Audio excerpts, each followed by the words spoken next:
O gingon ani nga sudan walay mabahaw nga luto gyud. Naana po'y maglaway ron. Adubong marang ba naman na nakahain, paniguradong busog mas na naman si Bay Tutolds nito. Damihan man aning marang guys daw ginganion pagluto. Pero sa tama pabusog magpagutom sa ta. Dugay-dugay na pud ko wala kaligo og dagat, mauna kauna-huna ko ron nga maligo. Tuig naman gud pod wala ko katampisaw sa dagat. At bang raman unta kayo ni sa mua. Basta ingon aning ligo-ligo daghan na pud mi ngawon ani sa mutatong mga batang 90s. Shout out inyo diha. Na ako na hinumduman nga silingan namo sa tinago sa una kay maligo sila maghubot tanan. Pero sa una man gud nga panahon nga mga bata mura raman gud og wala nila bisan naay kauban nga mababayi ato nga kaedad ra pud namo. Mas enjoy gyud ang sa una nga mga ligo sa mga bata pa kumpara karon. Pero diri ko naluya sa sugat-sugaton ang balod kabalo kung daghan makarelate ani. So fast forward ta kay human naman kog ligo og dagat aw sugdan na nato nighiwa sa pidugayan. Ang akong paborito unta sa part aning isda kay ang ulo ug buntot nya kay wala naman gi ulo pero goods gihapon kaayo na. Mao nang makita ninyo ang part sa buntot gitaas nako kay mao naman na ang akong bahin or ganahan. Wala man pud magbuot kay ako man maghiwa og magluto. Pag human ako giwa sakto pud pagtawag sa akong bibi asi nga magpakuha sila ni Missy sa barangay kay man na pod iyang klase. Ug out na pod ni Missy sa pag-duty sa barangay. Kay pagduha-duha abanti dayon. Pagbalik na ako gilimpyuhan ako nig dali kay gutom na gyud. Kinsa gud ang di magutom anang makigbuno ka sa balod. Basta kay pagagabi grabing pamaol. Sugdan na natog luto kag gisara ko bumbay og ahos diri. Gisabay ra nako glunod og mikos-mikos lang gamay. Sugdan dayon og siling demonyo. Lami man gud sa ingon ani nga luto nga magisa ang mga lamas. Butang siling demonyo oy.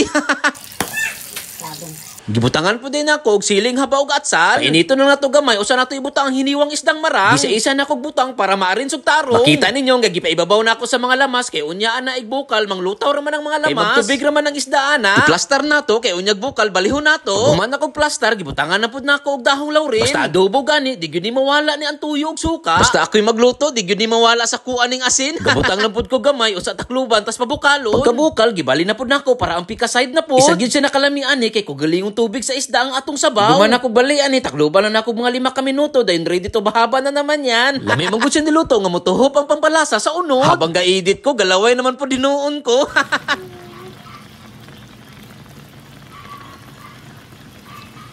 Unya kay luto naman, diri na dyan masugdan ang abahaban. Kapag open pa lang gani na ako sa taklob, grabe kahumot sa asom, halata gyud nga lami. Mga onde taninyo mga Bay Tutolds. Sa mga galantaw, sabay taninyo mukaon, bahala di ta parehag sudan, importante ga sabay tagkaon. Grabe kasulit gyud ay ang ingon ani nga luto sa isdang marang. First time ko makaluto og adubong marang na isda. Try gani ninyo mga Bay Tutolds, baka ingon gyud mo nga tinuod akong giingon nga lami kaayo. Ayaw lang gyud ninyo butangi og tubig, dayon ayaw ninyo i-overcook ang isda. Samutan pa gyud nga halang kayo sus, makapamaak gyud ka sa ngabil. Grabe kalasa sa unod ug sa sabaw. Hog sa bahaw nga kanon. Samutan pag yun nga magkinamot mo kaon sos. Ambot na lang yun. Bukugon lang yun ni nga isda pero dali raman pud kwaon kay tagas og dagko ang bukog niya. Mabantayan man dayon usa nimo ihamo. Ultimo ang sili lasa kaayo. Sa pagkahilami nga luto aning isdang marang no. Sa naay nahibalaan diha pa comment naman. O palihog lang pud kog share aning video nato basi naay ganahan aning nga luto. Salamat ni kayo sa atong solid followers and viewers. Salamat po sa atong new followers. Salamat kayo sa inyong suporta. Ingat kayo lagi and God bless. Bye bye.